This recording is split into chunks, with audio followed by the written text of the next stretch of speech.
Hi everyone, Happy New Year. Um, so I'm going to try to do some stuff this year that I've never done before. First, I want to start a vlog, a video blog.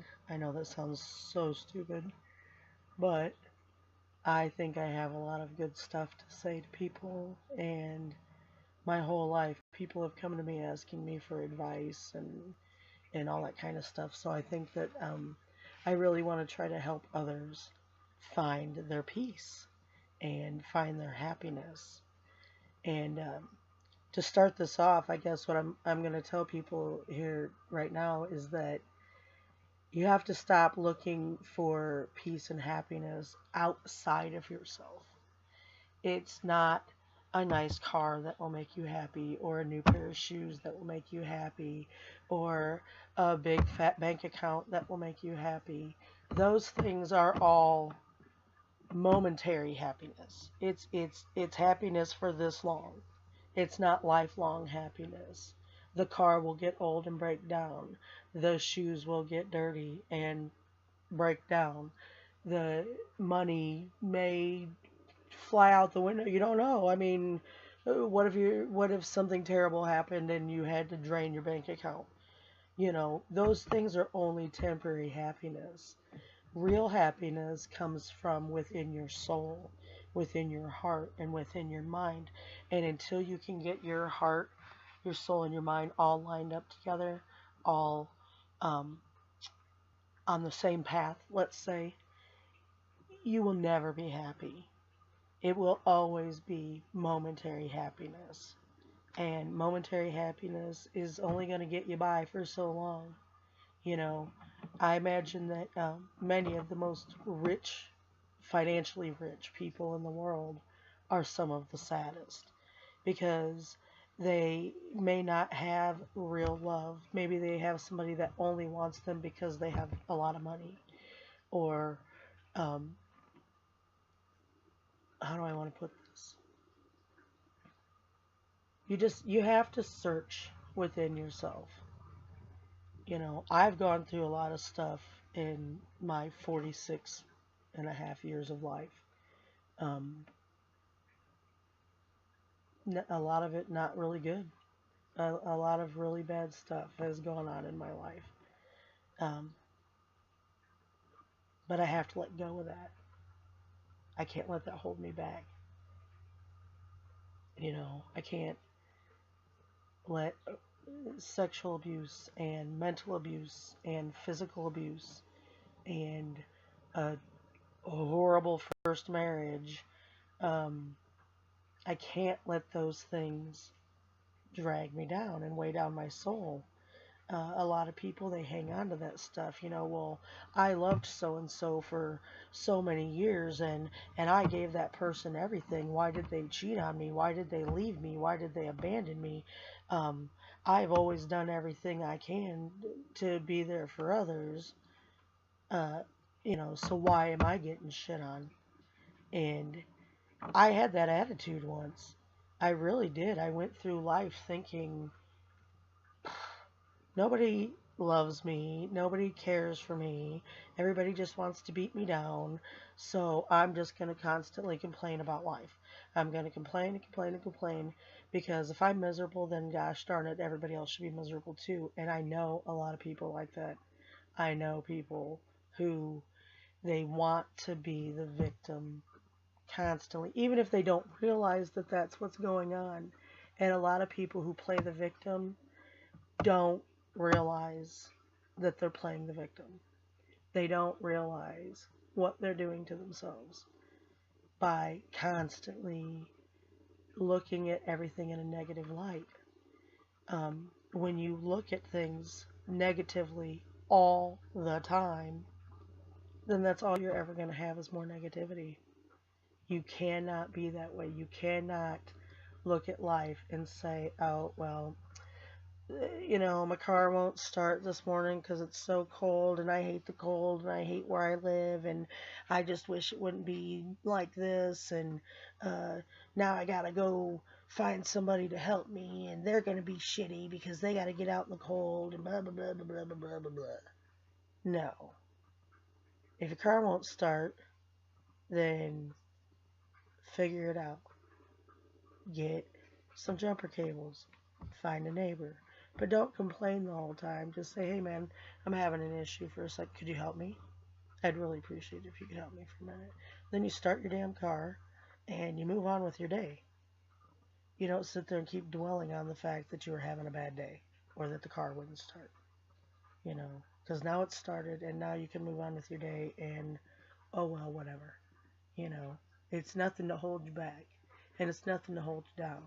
And you can't keep complaining for the next 12 days that on Monday your car wouldn't start. I mean, it, it is what it is. And I know people that hate that saying, that hate to hear it is what it is, but it is what it is. And no amount of complaining or getting mad or belittling people or any of that is going to help the situation. You know, if somebody can't help you, calling them names and cursing them isn't helping your situation. It's just adding more animosity to a world that's already got too much animosity. I mean, we are in vital times, people. Vital times. Our um, so-called president is about to get us all bombed and killed. Uh, it, we're going through some of the worst um, like weather snaps and cold snaps and wildfires and all this horrific stuff happening to the world, you know, hurricanes and things like that. And you know, we should take a lesson from some of those people that are in those situations. They're losing every material thing that they've ever owned. And yet they get up, they put their shoes on, they get dressed, they wash their face, and they move on knowing that tomorrow is going to bring a better day. And if they can do that, if they can get through losing everything, then why can't we get through a day without complaining when we have what we need? Now, I know there are people out there who are struggling financially. I know there are people out there who are fighting tooth and nail to keep a roof over their heads, you know. But a lot of those same people do nothing but complain. My life sucks. FML. You know, all this stuff. They're saying all these horrible things and they're speaking nothing but bad over their life. And you can't be like that. You can't just speak bad. Hold on a second.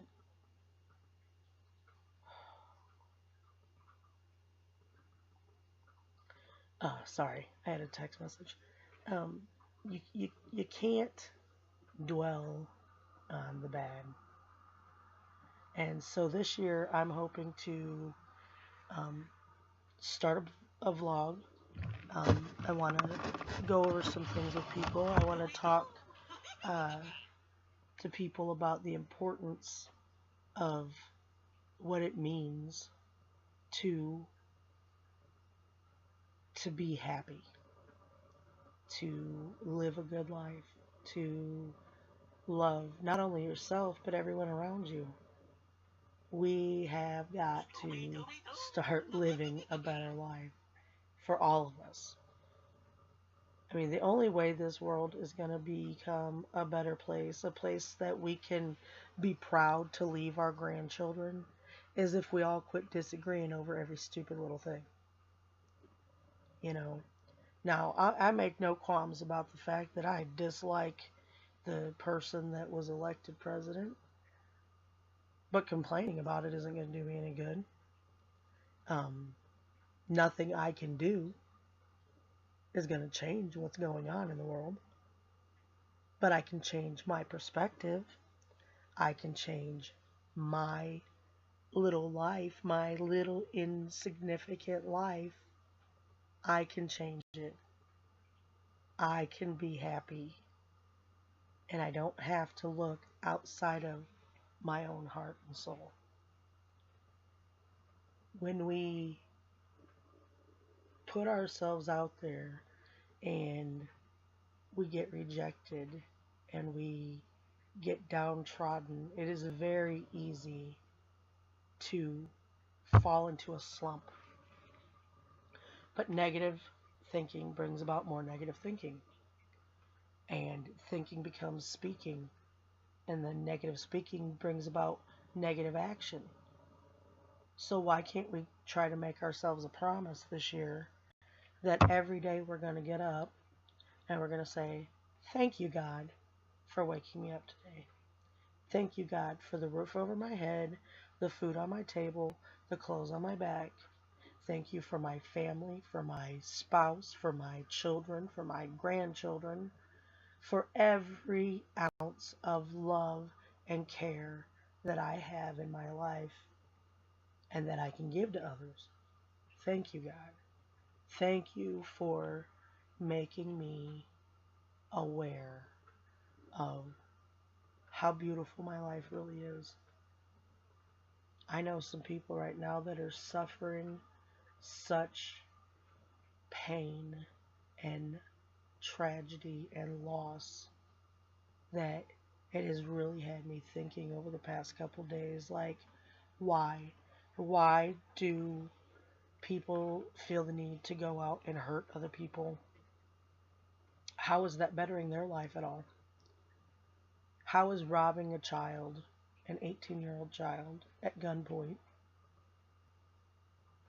and then shooting him, pistol whipping his friend, and ultimately killing the first one that was shot? How does that make that person's life any better? That person that did the shooting, was was that minuscule $5 in a broken phone worth hurting someone? Because now that person has to live the rest of their life knowing that they destroyed someone else's life, that they destroyed a family, that person, I don't think, will ever find happiness in their soul because they took someone else's life. And I don't understand that kind of thing. And that's something I struggle with. I I went through a long period in my life where I didn't really know if I believed in God. I was raised really Southern Baptist, like strict, hardcore church 3 times a week. You couldn't wear earrings, you couldn't wear makeup, you couldn't paint your nails, you couldn't listen to rock and roll music, you couldn't sing along with the radio, you couldn't play a game if it had dice in it, you couldn't play card games, you couldn't do anything because all of it was a sin and it was all sending you straight to hell. I'll take my chances, you know? I had a really hard time trying to understand why I always did everything for everybody else. I used my money that I, got, and I fed other people, and I paid for other people's apartments, and I took care of everyone but me. And I couldn't figure out why I was having such a hard time in life. How is it that I'm doing all this good for all these people, and yet I feel lousy? I'm growing old before my time. My health is failing. My world is falling apart around me because I've let myself get involved with somebody who is a ridiculous drunk who chose to bury their anxiety and fear and pain in an alcohol bottle and then reflect their pain out onto other people. I just couldn't figure it out, and I just really had a hard time believing that God was around, and that because if God is almighty and he's all loving and he's omnipotent and he's all supposed to be about love and love and love and love and love, then why is all this crap happening? Not only to me but to everybody else. You know, why are mothers burying their children? Why are children being shot in the streets by freaking idiots who cannot just be happy? That's why people are going around killing other people. They're not happy with themselves. They're so distraught and miserable and downtrodden and negative that they got to spread that negativity far and wide. Because that is the only way they will ever feel better, is if they bring everybody else down to their level. We can't live like that. There has to be enough of us that stand up and be like, listen, I get that you're sad, I get that you're angry, I get that you feel like the world has done you wrong, but it's all nonsense. Stop, take a look at yourself. Look at yourself in the mirror every day and say, I love you. Hardest thing you'll ever do. Hardest thing you'll ever do. But if you can keep doing it, day after day after day, sooner or later you'll believe it. If you start talking positive words instead of negative words, sooner or later things will turn around. There's a really good book, now that I'm babbled and probably made no sense to some people. Um, there's a really good book that I read several years ago, and it's by Dr. Wayne Dyer, and it's called The 10 Secrets to Success and Inner Peace.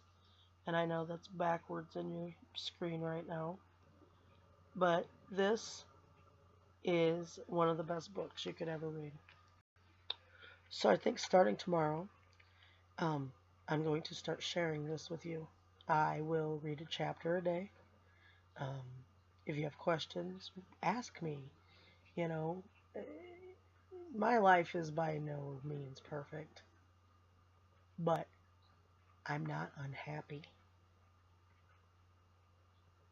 Now, because of chemical imbalance and just probably the life I grew up with when I was a kid that I need to like purge and let go of. You know, I struggle. I take a couple of antidepressants. I'm not gonna lie, you know, but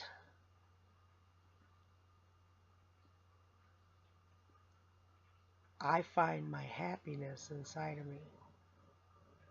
I know what makes me happy. And what makes me happy is not complaining, not arguing, not fighting, not having tense, ridiculous moments with my spouse, not wanting to wring somebody's neck because they don't listen to what I'm saying.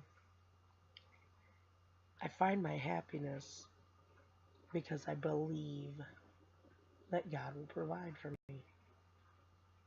I find my happiness because I believe deep in my soul that I'm a good person. And I just want to share that good with the world. You know, a few years back, I'll tell the story real quick. A few years back, um, I was babysitting these two kids, and I had been watching the oldest one since she was about 8 weeks old, and I was actually in the room holding the mom's hand when she gave birth to her second one. This woman told me every day for 4 years, I love you, Michelle. You take good care of my kids. I never have to worry about them when they're with you. You're awesome. You're part of our family. You know, blah, blah, blah, blah, blah. And then one year, a few years back, right before my birthday, um, it was going to be Memorial Weekend. And I told those kids on Friday, I will see you on Wednesday when mommy and daddy go back to work. The mother, the woman who was a dear friend to me as far as I was concerned, sat right there and never contradicted me saying that I would see the kids on Wednesday. On Tuesday night, before I was supposed to go back and watch the kids, she called me about 6-ish in the evening. And her words to me were, I need to talk to you. we've decided that it would be best for the kids if we put them in daycare and they start tomorrow. And we'd appreciate it if you didn't come around because it would make it easier on the kids. I was stunned and very hurt. Hurt not because I didn't think it was a good idea for the kids to go to daycare. Of course, it's a good idea. They should be. They were old enough now. They were 2.5 and 4.5, and they should be interacting with other children and spending that time um, growing emotionally, socially. That's fine. My problem was that this woman who daily told me how much she loved me couldn't find it in her heart to talk to me face to face. And I loved those kids so much. It was like they were a part of my soul. They still are. I haven't seen them in almost 4 years now, and it still wrecks me inside. I still have pictures of them hanging in my living room. I still die inside every time I see a picture of these kids pop up in my memories on Facebook. It is heart-wrenching. And I made some mistakes with this situation. I really did. I I say constantly that I have a disease that it's like brain to mouth, and there's no filter in between. I turn around and when I am hurt, stuff just starts spewing out of me like a freaking lava out of a volcano. It's horrible. And no matter how much inside here I keep saying, shut up, shut up, shut up, shut up, shut up, shut up, shut up. Oh no, it just keeps going like a freaking disease, just going and going and going. And I said some of the most horrible, hurtful, ungodly things to these people, to this woman. Uh, and I regret that every day. And I have to learn to forgive myself. And that's a big part of what our problem is that, you know, we do these terrible things and we think it's going to be okay. But deep inside, we can't forgive ourselves. Every day of my life for the past 4 years, I struggle with forgiving myself for what I said. And I said some bad stuff. And I admit it. I admit it. I was horrible. I was out of my mind. I was on the verge of almost a nervous breakdown because of it. I couldn't get out of bed. I called this woman's phone at 4 o'clock in the morning, bawling my eyes out. Please let me talk to your daughter. Please let me talk to the kids. Please let me see them. Please, please, please, please. But I had already done too much damage because my rebuttal was horrible. I did not have the sense or sensibility to shut my mouth. And now I've ruined my chances of ever seeing those children that I gave my heart and soul to. And that's hard. And I think that we've all been through some sort of situation in our life that weighs heavy on our mind, that weighs heavy on our heart. But forgiving ourselves, that has to be one of the first things that we do. So I'm working on that this year. And I'm hoping that you will work on that this year. Like I said, I'm gonna start tomorrow by reading Dr. Wayne Dyer's book to you, in case you don't have it and you don't have the money to go get it. You won't need to worry about it. I will read it to you, cover to cover. We're also going to explore some good ways to maybe get right with yourself. Including the use of essential oils. I am a huge, huge, huge doTERRA fan and advocate, and I am very aware of the goodness in essential oils. So we're going to talk about that.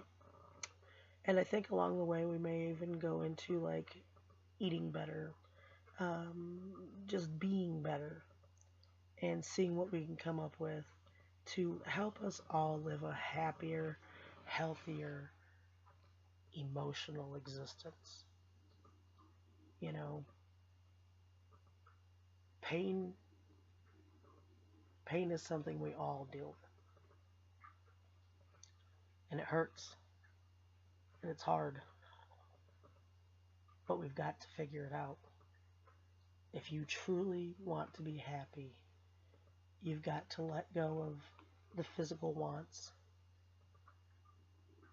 and the mental wants and the need to be in control, because that's where I really fail. Is I am a control freak. I have to be in control all the time. I do not like other people trying to be in control of my life. I feel like my life was so out of control for so long that if I don't stand up and take control of the situation, then it's never going to be right. And I got to let go of that because I cannot always be in control. That is not good. It's not good for me, and it's surely not good for the people around me. So, but anyway, I've been talking for 26 minutes now, and I'm sure that it's ridiculously boring to some of you, but I'm gonna let you go for today. Uh, I really suggest looking up um, on YouTube. It's a mantra, a chant, whatever, however you want to call it. It's Om Mane Padme Hum. Om Mane Padme Hum. Om Mane Padme Hum. Look that up. Sit in a nice hot tub with a couple candles. Close your eyes. Relax your mind. And just listen to that. Listen to that chant for a good 20, 25 minutes. Like, enjoy your bath. You know what I'm saying? Like, sit in a bath. Throw some Epsom salts in the water, maybe a little essential oil, and just relax and listen and repeat it in your head. Om Mani Padme Hum. Om Mani Padme Hum. Just keep listening to it. And when you get out of the tub, feel all the pressure and the strain and the anxiety and the pain wash away from you. As the water rolls off your body, imagine that it's all the negativity flushing out of you. Imagine that you're being filled with peace and love and light, and just breathe it in. And as you breathe out, you let go of all the negativity.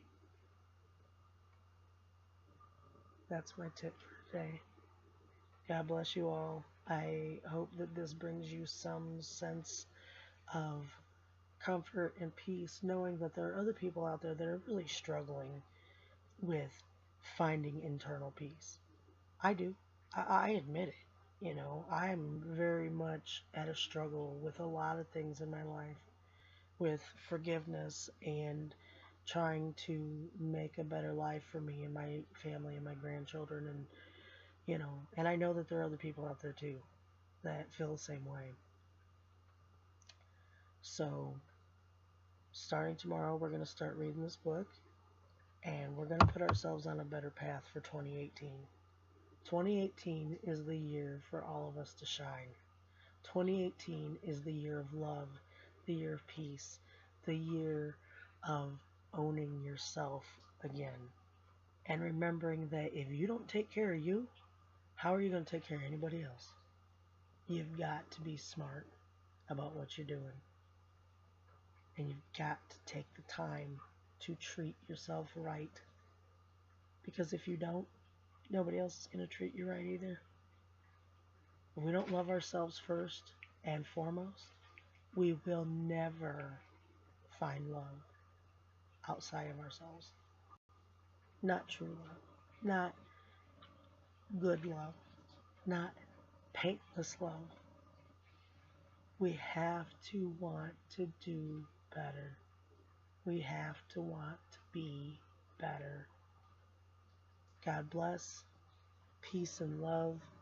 Take some time today to get centered. Breathe deep. And I will talk to you tomorrow.